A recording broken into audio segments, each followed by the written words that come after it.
Our scripture reading today is from Romans chapter 12, verses 9 and 10, and Hebrews chapter 10, verses 24 and 25, English Standard Version. We will read responsively and all together at the last verse. Romans 12, verse 9. Let love be genuine. Abhor what is evil. Hold fast to what is good. Love one another with brotherly affection. Outdo one another in showing honor. Now Hebrews 10, verse 24. And let us consider how to stir up one another to love and good works. Verse 25 altogether. Not neglecting to meet together, as is the habit of some, but encouraging one another, and all the more as you see the day drawing near.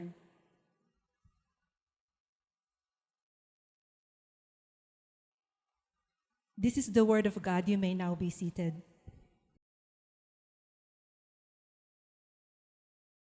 Good afternoon po sa ating lahat. Amen. For those who don't know me, I'm Brother Genesis Pangunan, one of the elders po ng church, Acts Church, and CB member as well.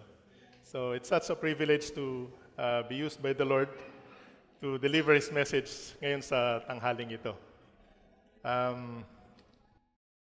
So napakaganda ng ating sermon series, no? It's about stewardship. And you need to understand God owns everything, and we are given the responsibility and accountability to take good care of the things God has entrusted us. We are then encouraged to be good stewards of it. Diba, for the past weeks, we were able to hear the preachings about stewardship of time. Naalala niyo po ba yun? Stewardship of time. Pastor Freddy, I started the sermon illustrating na by bank, which is called TIME, which is time. And that bank gives us 86,400 seconds per day. So unused time will not be carried over the next day. Mare-replenish lang ito for the next day, and you have to make of it. So how are we going to spend this precious time entrusted to us by the Lord every day? And number 2 is stewardship of talents and gifts. Pastor John emphasized the importance of our giftings, our talents. Ginagamit ba natin ang mga talents natin o baka hindi na natin ginagamit? Lalong makukupas yan, parang yung illustration ni Pastor John yung pagdodrawing niya. At baka mawala pa. Are we honoring God with these talents God has entrusted us? Pangatlo, stewardship of finances. Pastor Richard reiterated yung focus of our hearts. For where your treasure is, there your heart will be also. Where do we store up our treasures? Is it on earthly things, dito lang sa mundo, or where moth and rust destroy, or in heaven, which is with eternal value? And just last week, stewardship of the environment. Ito dineliver ni Pastor Vic.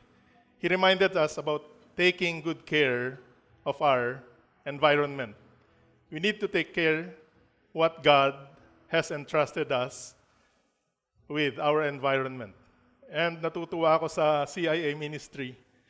They already applied what we've learned last week. And today, ito yung ating last installment for this month's sermon series, which is about stewardship of relationships, which is based on the book of Romans chapter 12, verses 9 to 10, and Hebrews chapter 10, verse 24 to 25. Let's pray. Heavenly Father, we just want to thank you, Lord, sa umagang ito na kami dinakon niyo po sa lugar na ito upang makapag-corporately worship, O Lord. We pray, O Lord, that you open our ears that we may hear. We pray, O Lord, that you open our minds, O Lord, na maintindihan po namin ang iyong mga salita ngayong umaga. And we pray, O Lord, you soften our hearts or even pierce our hearts, whatever message na dadalhin niyo po sa amin, O Lord. And we pray, O Lord, that you anoint your servant for today, that I'll be able to deliver only the message that's coming from you. And we just want to thank you. We just want to praise you in the mighty name of Jesus. Amen. Yan. Sa small town daw, there was a couple named Mike and Anna who had been married for a couple of years. So itong mag-asawang ito, they love each other dearly. But like any other couple, siyempre paminsan-minsan, they have arguments. So one time, they got into disagreement over something very, very small. Yung kagaya yung naiwan yung ilaw sa bahay overnight. So yun yung pinag-aawayan kasi lumalaki yung bill sa kuryente. Hanggang the argument got escalated. So they both ended up sa isang tampuhan, giving each other the dreaded silent treatment. Sino yung may asawa rito, yung natatakot na hindi magsasalita yung misis mo, mas nakakatakot yun, di ba? Kaysa yung sabihin na lang kung anong gusto niya. Anyway, si Mike, being a stubborn man, medyo matigas, he decided he wasn't able, or he was not going to break the silence. Yung ayaw niyang siya ang unang magsasalita. So days went by without talking to each other. Finally, one night, na-realize ni Mike na may business meeting pala siya and he needs to leave his place very early in the morning. Dapat magising siya ng 5 o'clock ng umaga. But since he didn't want to break the silent treatment, he just wrote the note at iniwan niya sa tabi ng asawa niyang si Anna. Ang sabi dun sa note, "Please wake me up at 5 a.m. Mike." The next morning, Mike woke up, nagising siya, nagulat siya, napakataas na ng araw. So it was 8 a.m. in the morning. So he missed the flight, unfortunately. So sobrang galit na nagalit yung tumayo siya. And gusto niya nang sugurin ng asawa niya. But before going sa kanyang asawa, may nakita rin siyang note sa lampstand niya. Ang sabi ng asawa niya, sinulat din niya, "It's 5 a.m. Wake up, Anna." So, nakita natin yon na hindi rin niya ginising. Sinulat lang din niya yung note. So, napatigil siya holding the note.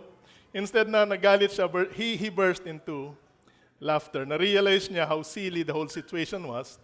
Yung pride nila and had left them both act so foolishly. He walked over to Anna, who was also trying not to laugh, and they both ended up breaking the silence with a hearty laugh. That day, they learned important lessons about the power of communication and humility sa kanilang relationship. The silent treatment, while initially it was a way to win the argument, di ba ganon? But eventually, caused them both to lose. Itong illustration ng importance ito ay yung humility, forgiveness, and open communication sa lahat ng relationships. It also highlights how pride and stubbornness can lead to unnecessary conflict, but grace can restore peace and strengthen bonds. I believe itong silent na to, hindi lang nararanasan sa mag-asawa, pati rin sa magkakapatid, minsan siguro sa tatay mo, sa nanay mo, sa boss mo, or sa colleagues mo, di ba? Well, you and I, have been designed for relationships. We were never designed for isolation. It's probably a cliche, di ba? Palagi nating naririnig. No man is an island. But the fact is, this is absolutely true. I believe fresh pa sa atin yung mga nangyari sa COVID. Being in isolation or was put in isolation wasn't really the best thing in the world. We are designed to crave and thrive to be in relationship with others. Let's look at the design of relationships based on the designer. Paano ba dinesign ng Panginoon ang relationships? What does the scripture say about relationships? God is a relational being. God exists in relationship. In fact, if we look at the triune God, the Father, the Son, and the Holy Spirit, there's a relationship dito. The Father, the Son, and the Holy Spirit has existed from eternity past and through eternity future in perfect community and in perfect unity. In the Bible, you will not see the word, actually yung Trinity word, hindi mo makikita sa Bible. But the teaching that is found all over Scripture, it's all peppered with this lesson. The Father is God, the Son is God, the Holy Spirit is God. 3 persons in one God. The Father is not the Son is not the Holy Spirit, and the Holy Spirit is not the Father. Sa mga TEE classes, di ba na nadadaanan nyo to, ano? Or yung mga nag-TEE class na, nadaan nito. So there is one God, God in 3 persons. Each person is fully God. Mahirap siguro intindihin because of our finite minds, kasi may hangganan lang talaga ang ating pagkaunawa, and may remain a perfect mystery. But nevertheless, it is what the Scripture says and what we believe in. And it is even in our church statement of faith.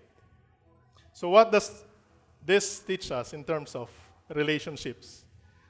Well, you know that you and I are created in the image and likeness of God.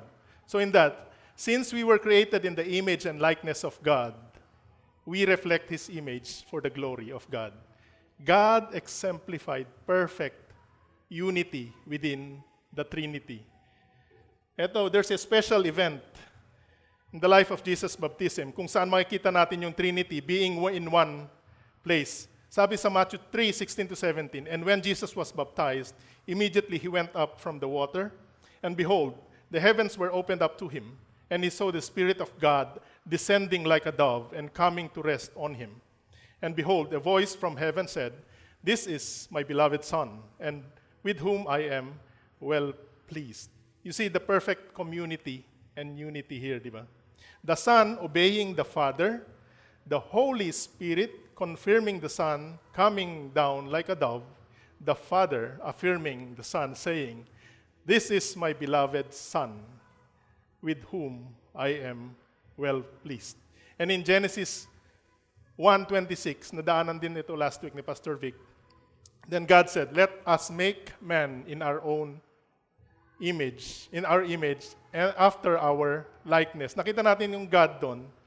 It's actually, kung titignan natin yung Hebrew word of God, it's Elohim, which is actually plural. And that next statement there, God said, "Let us," di ba? Let us. Hindi, tatlo sila.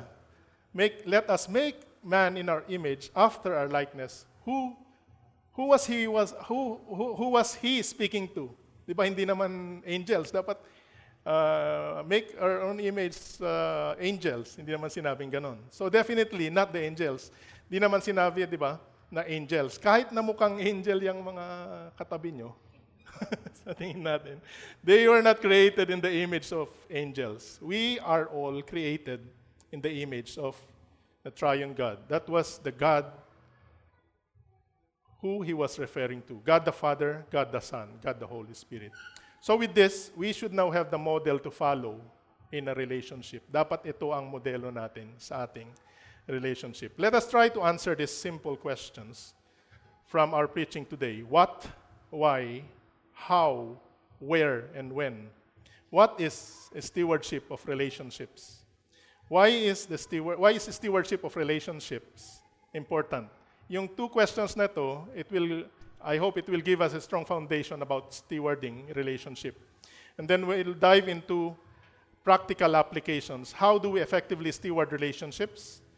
Where are we called to steward relationships? When should we practice stewardship of relationship? Medyo marami, so please bear with me. Baka sabi ni Macy's, pagka 5 minutes, gano'n or 15 minutes, gano'n. So, mamaya mamutan tayo ng mic. Anyway, just to understand the context sa ating main verse, we will pass through the chapters before it. That was Romans, kasi ang verse natin is Romans 12, 9 to 10. Titignan natin ang anong konteksto ng Romans 12. So dito makikita natin, Romans 1 to 11 is actually theological truths about the gospel. So sa Romans 1 to 11, 1 to 3, it's about universal sinfulness and God's righteousness. Makikita natin dyan, di ba? Romans 3:23, for all have sinned and fall short of the glory of God. Yung ina-emphasize dito ni Paul, that no one is righteous by their own merit. Kahit napakabuti mo, sa tingin mo, it's still filthy rags. So therefore, lahat tayo, we all need salvation. Then sa Romans 4, justification of faith, makikita rin natin yung illustration ni Paul kay Abraham, yung faith ni Abraham. Sa Romans 5, it's about peace with God through faith. Paul describes yung benefits of justification by faith. Di ba?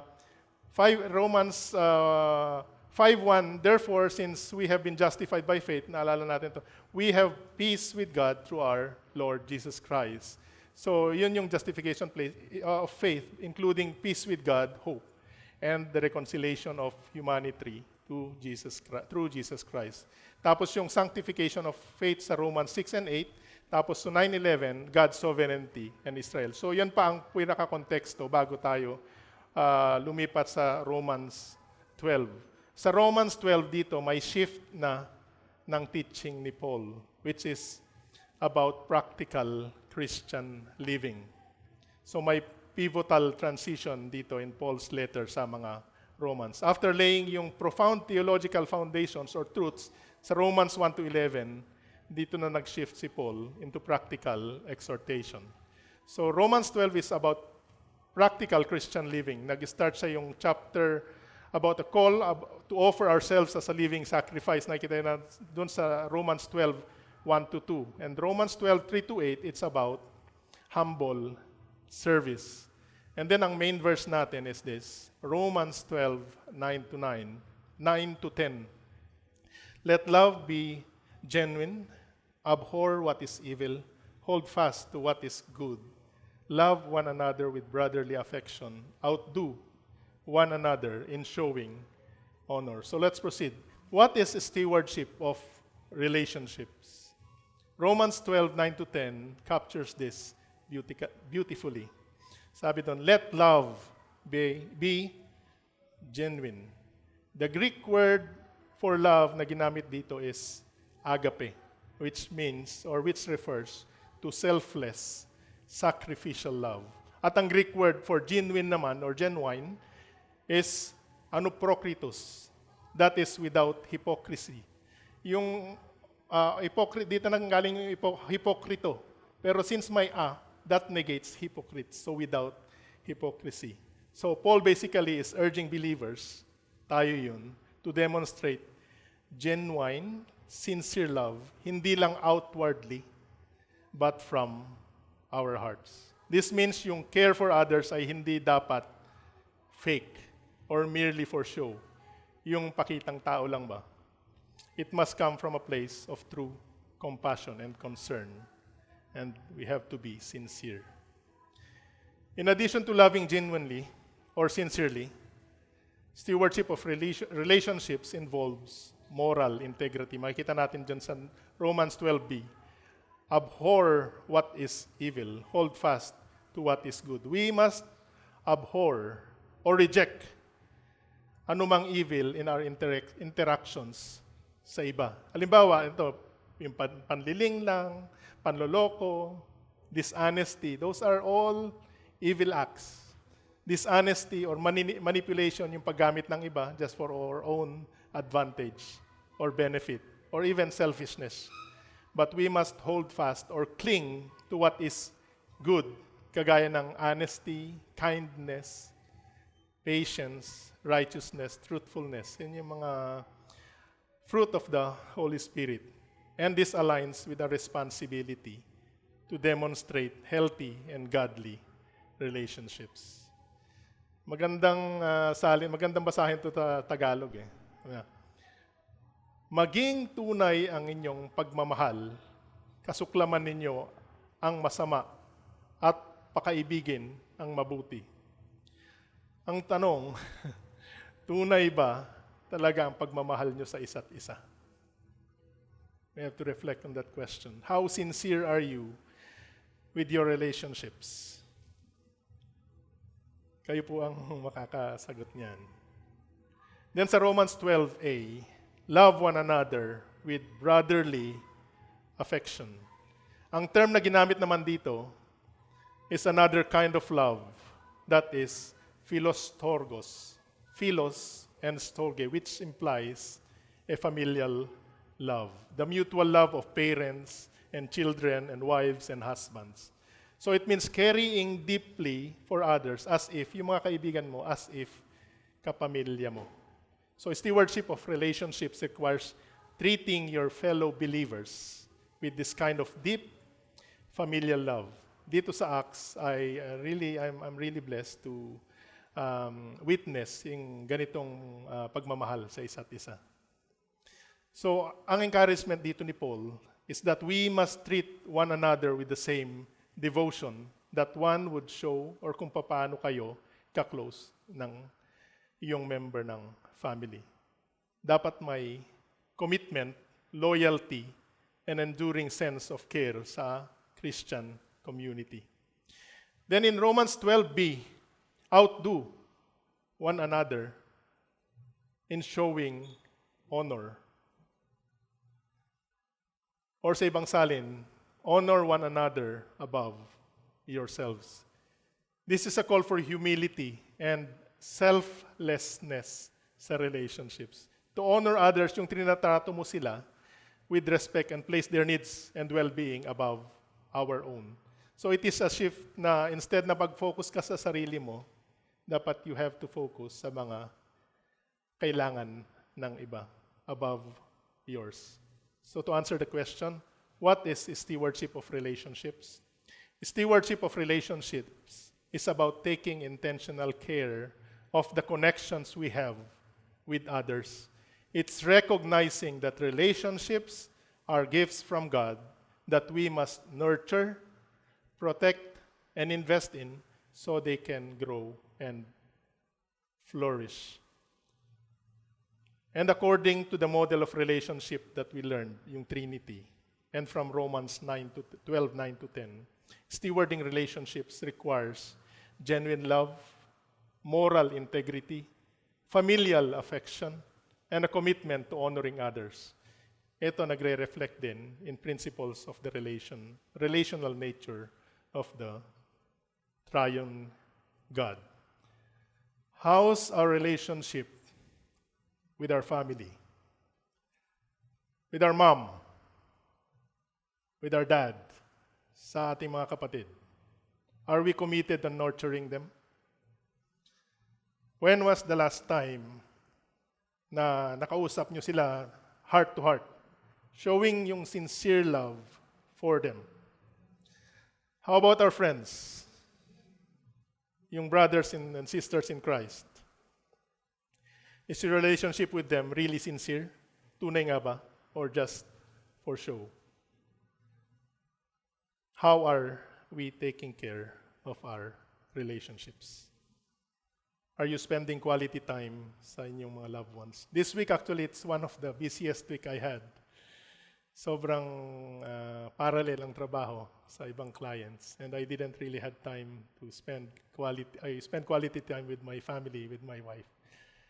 And parang kahapon lang yata kami nakalabas na mag-dinner together dahil sa my birthday.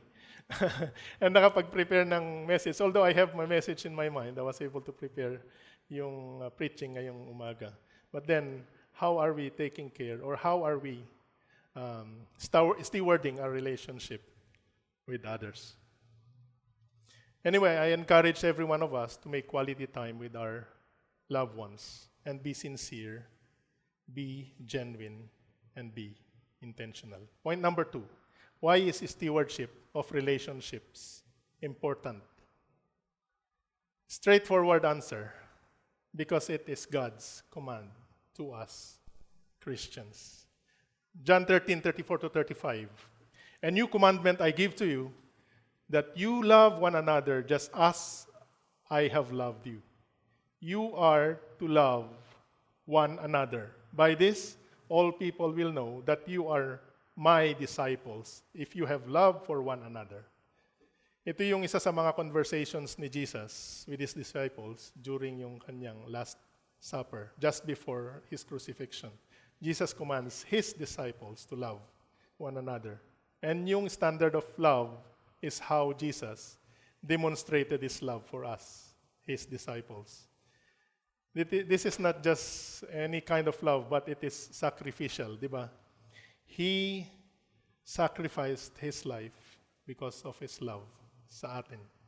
So if we show and demonstrate the same kind of love that we receive from Jesus to others, others will surely recognize us as true disciples of Jesus.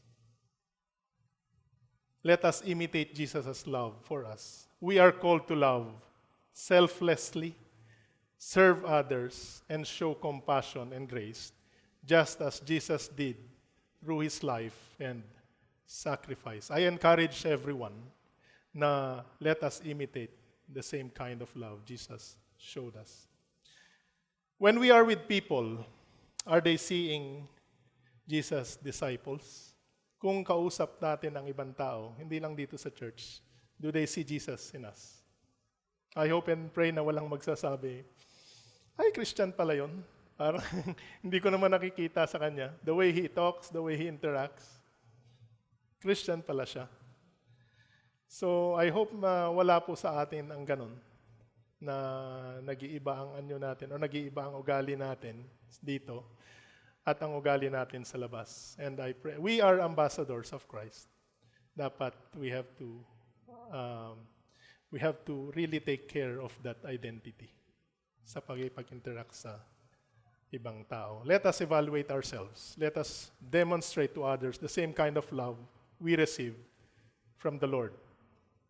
I hope yung what and why now gave us a strong foundation about importance of stewarding our relationship. Now let's jump into practical applications by answering the how, where, and when. How do we effectively steward relationships?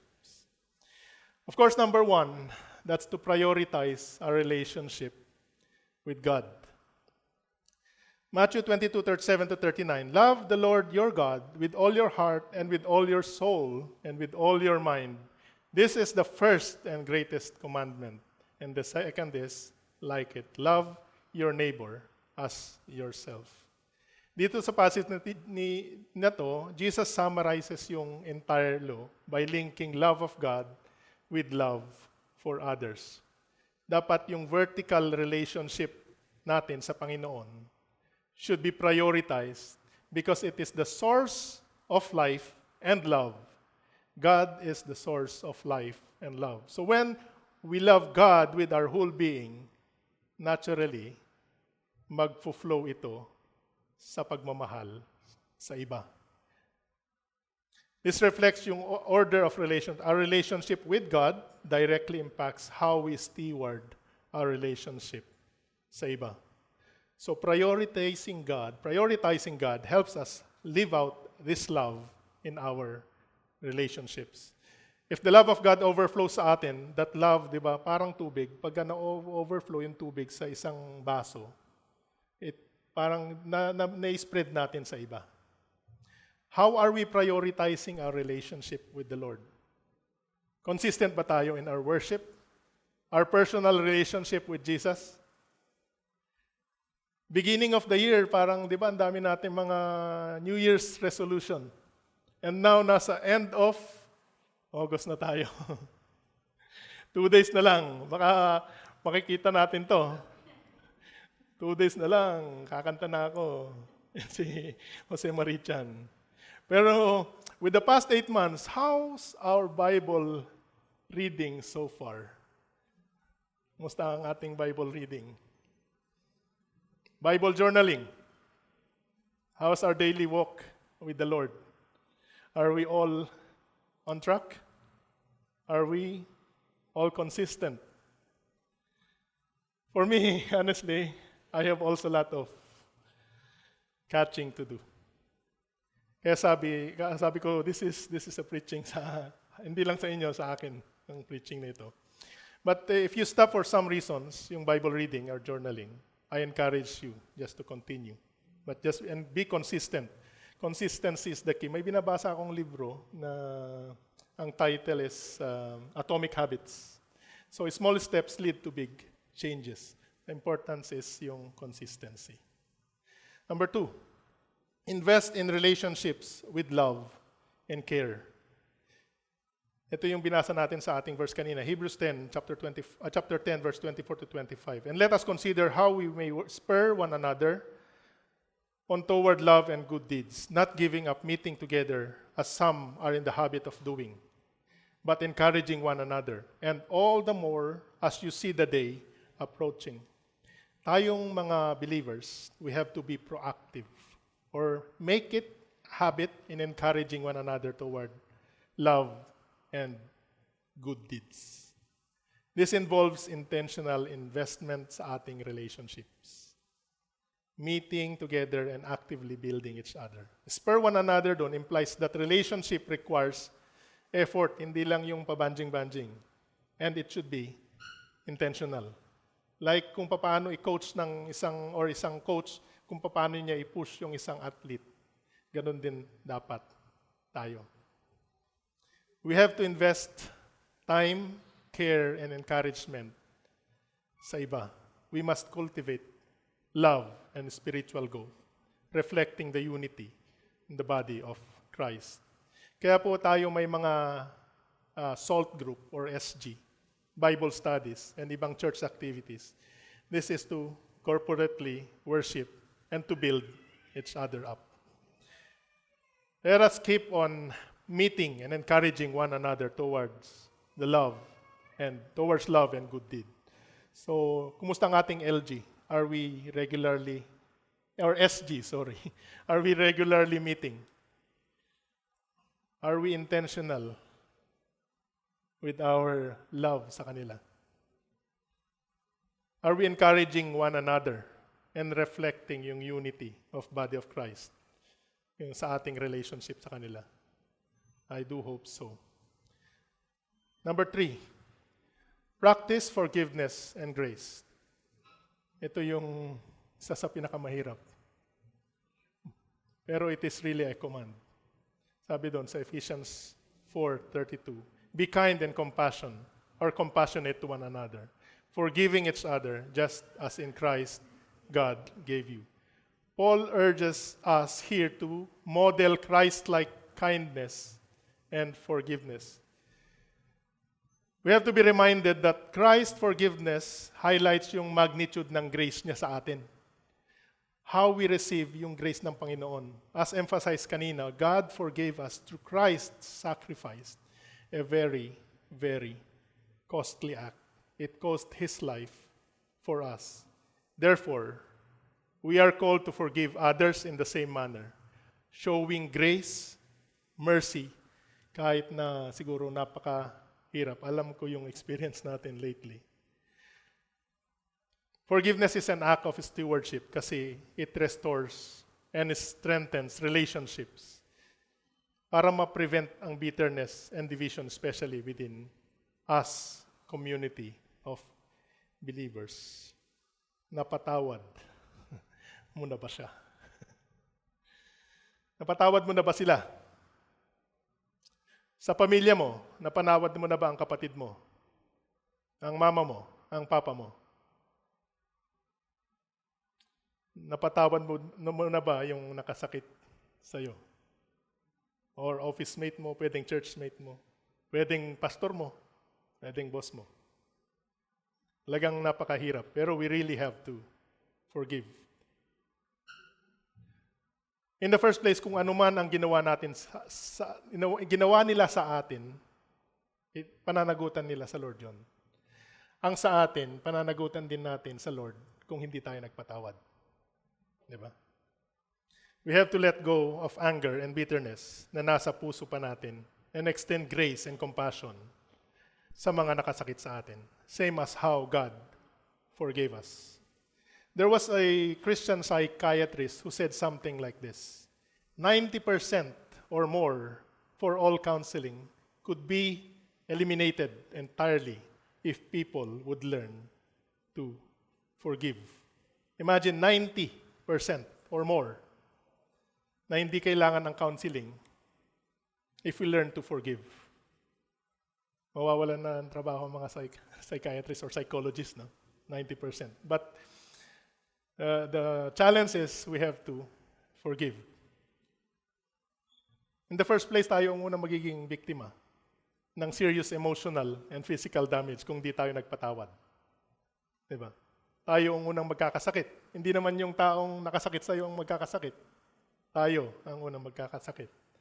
So let's forgive and extend grace to the people who hurt us. Number 3, model Christ-like humility. Ito yung we have to check sa Philippians chapter 2 verses 3 to 4. Do nothing out of selfish ambition or vain conceit. Rather, in humility, value others above yourselves, not looking to your own interests, but each of you to the interest of the others. Nagre-reflect dito sa passage nito, Christ's example of selfless love and service. Humility means putting others' needs ahead of us. Yung sinabi ko rin kanina, inaalala natin yung pangangailangan ng iba. That is humility. Sa trabaho halimbawa, pagka ikaw ay nasa posisyon and natapos yung project successfully, normally they send an appreciation letter sa iyo. But the fact is there's a team that is behind it. So it is your responsibility to appreciate them. You have to, dapat ilagay mo sila sa una above yourself. Kasi in the first place, sila ang nagtrabaho. Ganon din sa opisina. And pagka may ganon, we should not take the credit sa mga ganon. Hindi yung, ako ang may decision niyan, ako ang magaling, ako ang nag-utos niyan. Hindi dapat ganon. We have to model Christ-like humility. Next, where are we called to steward relationships? Simple answer. Everywhere. In our family, dito sa in our families, sa 1 Corinthians or 1 Timothy chapter 5 verse 8. But if anyone does not provide for his relatives and especially for members of his household, he has denied the faith and is worse than unbeliever. We are called to steward our relationships within our families. That includes honoring and caring for our parents, loving and supporting yung asawa natin, and raising our children to love and honor the Lord. It is in the family where we must start to demonstrate loving, serving, respecting, and giving sacrifice sa bawat isa, reflecting God's love in us. I am so blessed sa mga families na nakikita ko that they do devotion every day with their kids. Na-witness ko ito. And we have to practice the same. It starts sa ating family. And if they have a safe haven, lalo silang mag-grow in faith kasi nakikita nila ang love sa family natin. And that will reflect yung love nila pag lumabas sila sa mundo. In the church, 1 Corinthians 12:27, now you are the body of Christ, and each one of you is part of it. Church means we, as members of the body of Christ, we are called to steward relationships within the church, the Acts family, and fellow member, or fellow brothers and sisters in Christ. We have to build each other up and encourage one another using yung spiritual gifts na meron tayo to serve and live in unity and love within the body of believers. Number 3, in our communities. Matthew chapter 5, verse 16. Let your light shine before others, that they may see your good deeds and glorify your Father in heaven. Stewarding relationships should not only happen within our families, within the church, but also outside. That's the world. That is our communities, in our places of work. Our neighbors, kung saan man tayo dinala ng Panginoon, this is a place where we have to bloom.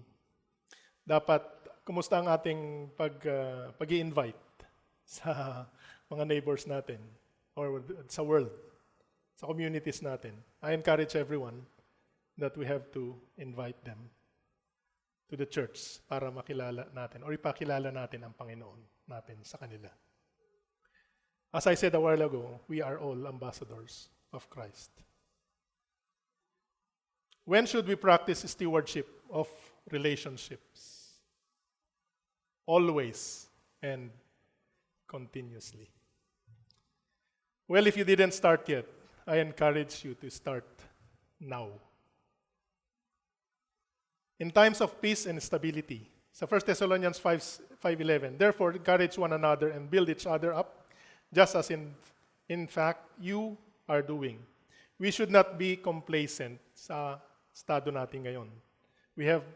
During peace, let us take advantage or to nurture and strengthen our relationships. Offering encouragement, and dapat intentional tayo in fostering deeper connections sa mga kakilala natin. During stability, it is time to invest quality time with our loved ones. Kasi pagka nabisi tayo, mas mahirap din.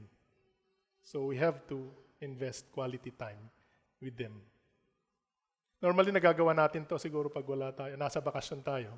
We have to make sure that pag nasa bakasyon tayo, we spend quality time with our family and be fruitful. Kung may mga kakilala tayong hindi pa nakakilala sa Panginoon, we have to share the gospel to them. In times of hardship, Galatians 6:2, carry each other's burdens, and in this way you will fulfill the law of Christ. Normally, relationships are often tested during difficult times. Parang pera. Makikita mo daw ang ugali ng tao pag walang pera. Di ba? Pag walang pera, doon mo makikita. Ganon din ang relationships. During difficult times, doon mo makikita ang isang tao.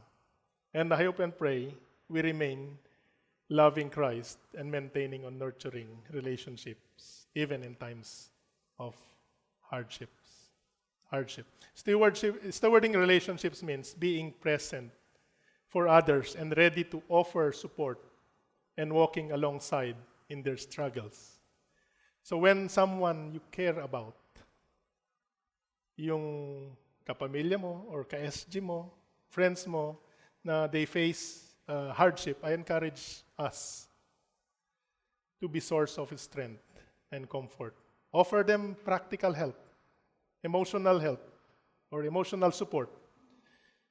Baka naghahanap lang ng makikinig sa kanilang sasabihin. Hindi naman laging financial support. But then if you have, of course, you can extend support as well.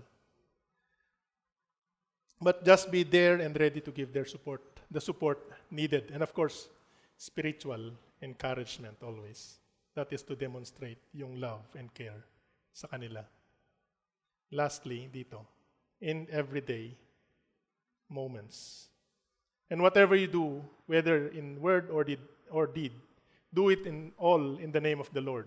Jesus, giving thanks to God, or Lord Jesus, giving thanks to God, the Father, through Him.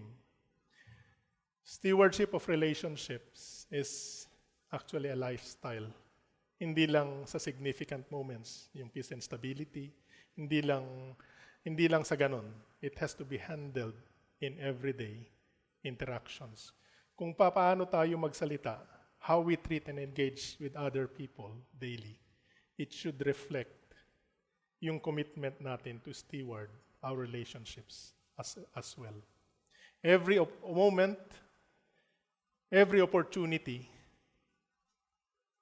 dapat we have to steward relationships. We have to be a good steward of relationships. Kahit a small act of kindness or in small encouraging word na manggagaling sa atin, it will strengthen our relationship and reflect Christ's love sa kanila. So when should we practice steward of relationship? It must be at all times, always and continuously. That is during peace and stability, in times of hardships, and in everyday interactions. Let me leave you with these 3 key takeaways sa ating napag-aralan today. Cultivate authentic love in relationships. Stewardship of relationships begins with sincere love, and we must love genuinely without hypocrisy. Dapat hindi fake ang ating pagmamahal. Pangalawa, nurture relationships intentionally. Healthy relationships require intentional effort, time, and care. Stewardship involves creating purposeful, strong relationships.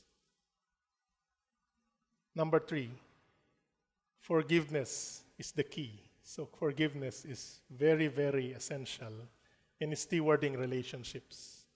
Forgiveness reflects God's grace, kung paano yung grace ng Panginoon sa atin. This allows us to maintain harmony and peace with others. Number 4, reflect God's nature in your relationships. Our stewardship of relationships is a reflection of God's perfect relationship within the Trinity. Nakita natin yung relationship doon. We are called to mirror that unity, love and care in our relationships. Before we end, let me leave you with a true story. Some may know her already. Siya si Corrie ten Boom. She was a Dutch Christian who, along with her family, helped many Jews escape Nazi. Ito yung during Holocaust. So tinago nila yung mga Nazi sa kanilang mga tahanan. Eventually, they were caught. Silang pamilya. Corrie and her sister Betsy were moved to isang concentration camp sa Ravensbrück. And doon, unfortunately, namatay din yung kapatid niya, si Betsy. However, Corrie survived and went on to speak about her faith and the importance ng forgiveness. After the war, she became a public speaker. So nagsasalita siya sa maraming tao, sharing at nagtetestify siya of God's love and forgiveness. One day after giving a talk in the church doon sa Munich, Germany, may lumapit na tao, lalaki sa kanya. She immediately recognized yung taong yon. Kasi yung taong yon is one of the cruelest soldier doon sa Ravensbrück's camp during that time. And maybe he was one of the cause. You see, that man parang siguro siya ang dahilan kaya namatay din ang kapatid niya.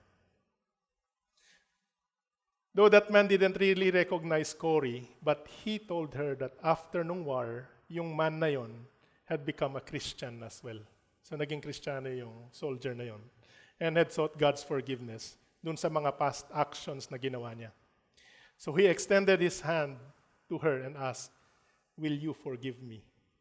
Papatawarin mo ba ako? Sabi ng soldier sa kanya. So Corrie was faced with a choice that day. Baka lang mo nag-speech ka or nag-testify ka about the goodness of God and about forgiveness dun sa church. But now she was confronted with someone who had personally wronged her in the most horrific way. Biglang naalala niya yung mga nangyari sa kanila nung nasa concentration camp. So, doon sa Ravensbrück. So she stood there, frozen, unable to move. Natulala siya. She knew that forgiveness was an act of the will, not just a feeling. In that moment, she silently prayed for the strength to forgive. As he reached out, hand parang makipagkamay na sa soldier, she felt God's love flow through her. And she said, "I forgive you, brother, with all my heart." This act of forgiveness was not just about releasing the guard from guilt. It was about restoring Corey's own heart and stewarding her relationship with God by living out forgiveness Christ commands, which Christ commanded us to do, which God commanded her to do. Through this moment, Corey demonstrated the ultimate stewardship of relationship. Ano yun? That is choosing love and forgiveness, even when it was unimaginably very, very difficult. Mahirap, but by God's grace, she was able to forgive. Sabi nga niya, forgiveness is setting the prisoner free, only to find out that the prisoner was me. This true story teaches us stewardship of relationships or stewarding relationships sometimes require extraordinary acts of forgiveness. So again, nakapagpatawad na ba tayo? Or are we still prisoner of forgiveness? Just to conclude yung stewardships sermon series natin, stewarding, sabi dito, stewarding relationships through our time, talents, finances, and care for the environment reflects our commitment to honoring God and nurturing the world and people He entrusted to us. Let's pray. Heavenly Father, it's such a wonderful reminder for us, O Lord, na we have to be very, very good stewards of what you have given us. And that is relationships as well, Lord. Lord, we pray, O Lord, na nawa po sa aming interaction sa iba, we may reflect yung triune God sa amin, O Lord, sa aming mga relationships, O Lord. We pray, O Lord, na as ambassadors of Christ, makita ka ng ibang tao sa amin, O Lord. We pray, O Lord, na if there are things or there are relationships that are broken due to unforgiveness, we pray, O Lord, that you touch our hearts, O Lord, na ma-forgive or magkaroon ng kapatawaran, O Lord. Yung mga nangyari po in the past and just recently, O Lord, we pray, O Lord, na kayo po ang mag-convict sa amin, O Lord. And Lord, we just want to praise you and we just want to glorify your name always. In the mighty name of Jesus. Amen. Amen. Amen.